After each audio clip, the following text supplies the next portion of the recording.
UConn versus Notre Dame is clearly the game of the century, and it requires 2 videos. It was always this year's game of the century. And it's like after a while, you're like, come on, enough already. It's a great game. But all kidding aside, I wanted to do another video on this game. As I felt in the last video, I said what the matchups were, but I really didn't talk about them. So in this video, we might go into more detail about each of the matchups. The other thing, the latest news from UConn's press conference today. It looks like AZ Fudd's out. But before we start, if you enjoyed the content, then please consider subscribing to the channel and giving the video a like. So Gino Auriemma had a pregame press conference prior to the Notre Dame game, and he updated AZ Fudd's status, saying that it is currently diagnosed as a minor knee sprain. She's day-to-day, more likely to be out for the week. She will not play in the Notre Dame game. And overall, this is the best case scenario. One thing I found interesting was when he was talking about her knee, he said when the Louisville player landed on her knee. And Minor sprain to her knee when the kid landed on it. in the video, I didn't see the Louisville player land on her knee. Like, she got hit in the hip. That impact made her move her knee funny, in my opinion. And again, it just makes me wonder how solid is this knee? Is it just that fragile that if she gets into any sort of contact, this is going to happen? Only time will tell. But I am an optimist, and I am hoping for the best. I know others have their negative comments and have things they say, but I'm hoping for the best, and I will continue to be an optimist. Now let's get into the matchups. First of all, UConn's guards versus Notre Dame guards. Now, one of the questions I have is Notre Dame just going to sit back and play zone defense? I don't think they're going to be able to do that versus UConn, especially if UConn is hitting their shots. It'll be interesting to see. In this video, when I talk about the matchups, I'm going to more focus on the times when they go man-to-man defense. The first one, Hannah Hidalgo versus Caitlin Chin. I think this is one that would make UConn fans nervous and Notre Dame fans excited about. Chin has had some struggles with turnovers early on, and it's been put down to her adjusting to UConn's style of play and just taking too many risky chances. And Gino really hasn't been concerned about it, or at least he hasn't said he has been in the press conference, just saying, yeah, but it's just an adjustment period. And overall, really happy with Chin, saying that she's aggressive, he likes her style of play, and that she's worked on her three-point shot, which will be valuable because she needs to knock down the open three. But the fear in this game is hostile environment that she hasn't been in before, and just Hannah Hidalgo punishes her like she can point guards just because she's so pesky and gets a whole bunch of turnovers. The next matchup is Ashlyn Shade on Olivia Miles. Will Shade hold up defensively on Miles, who can get to the basket, or will UConn need to rely more on the duo of KK Arnold and Caitlin Chin to allow them to match up better versus Hidalgo and Miles? And then the final guard matchup is Paige Bueckers versus Sonia Citron, which is just as important as the other two.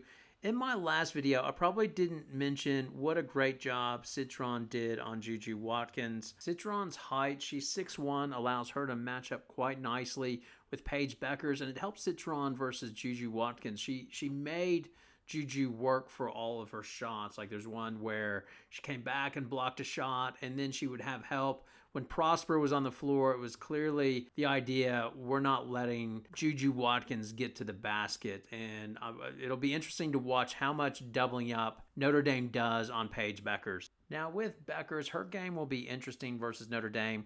She's sort of dependent on how her teammates shoot at times because she's just that much more effective.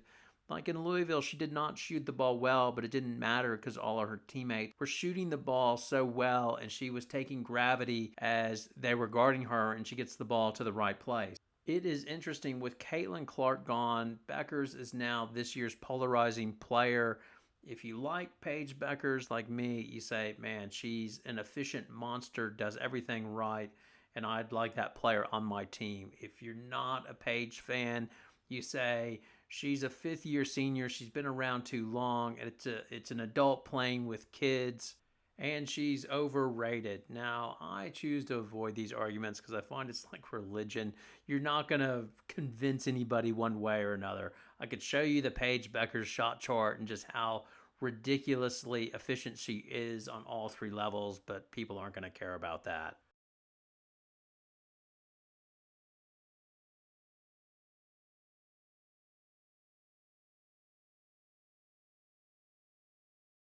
I will say this. I hope during this game that Olivia Miles and Paige Bueckers get the chance to guard each other. Maybe they'll pick each other up in transition defense or get switched on each other, or maybe, yeah, I just want to see it, because I will tell you this, that if Miles continues to shoot 40% from three over the duration of the season, then Bueckers being the number one pick is not as clear cut, because that's the real hole in Miles' game. That's why I downgraded her so badly, is I don't think you can play in the WNBA as a point guard and have a bad three-point shot. And it looks like, for all money, she's fixed that. Early sample, 8 or 10 games in.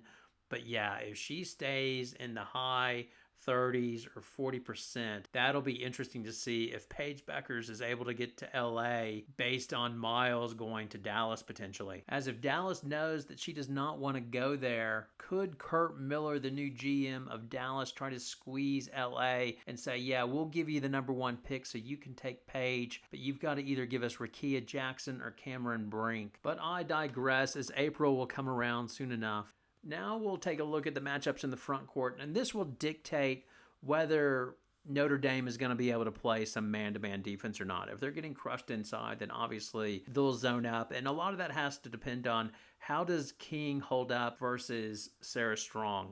And really, that depends on Sarah Strong, because Strong has been as good as advertised. Like, she does everything well. She's elite in all categories. The one thing is, she does not act like the best player on the court. She doesn't have that, give me the ball and clear out, I'm going to take over this game. Will that develop over time? It'll probably develop next year when Paige is gone. And, Gino's hoping to get more flashes out of that this year, but right now she tends to defer at times, and it's, man, you can be the greatest player on the court every night if you choose to be so, if you want to impose your dominance on it. I mean, can you imagine if you did a brain switch and gave Hannah Hidalgo's mentality to Sarah Strong? I mean, that would be illegal, what Hannah Hidalgo would do with Sarah Strong's body. And if Sarah Strong comes out and struggles in this game, I think it's just good scar tissue to make her better and sort of harden her up for later in the season. But on the other hand, I'm sure UConn fans would love for her to come out and just on a big stage say, yep, here I am, everybody. I am the best player in women's college basketball, and just have a dominant LeBron-type game. Now, finally, the last matchup of the starters would be Kate Caval.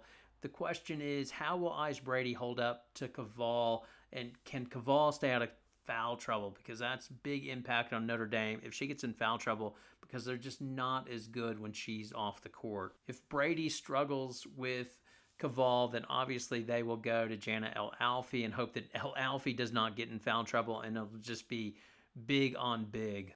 The other bench players that could have an impact, one for Notre Dame is Prosper. Will she match up with Sarah Strong a bit? I imagine when she's in there, they would definitely zone up. I don't think they want to have her one-on-one on Sarah Strong, but maybe with her speed, because she's 6'2" as well. See what they do. The other one with UConn, will Morgan Shelley get time at the 4? I could see Gino just going to that briefly just to see if he can catch some lightning in a bottle potentially, but to be determined. Now, in this video, I've gone through all the matchups, and the real point of it was I just wanted to talk about the different players and what we might see during the game. But like I said in the previous video, I think this really is going to come down to, will UConn be overwhelmed by the hostile environment of playing in Notre Dame? And you could see it going either way. Either UConn comes out with their A game and their depth and move the ball and hitting shots and dominate, or you could see UConn being rattled by the environment and turning over the ball and Notre Dame getting on top of them. Either way, I'm done talking about it and just want to see the game. Thanks a lot for watching. Have a great night.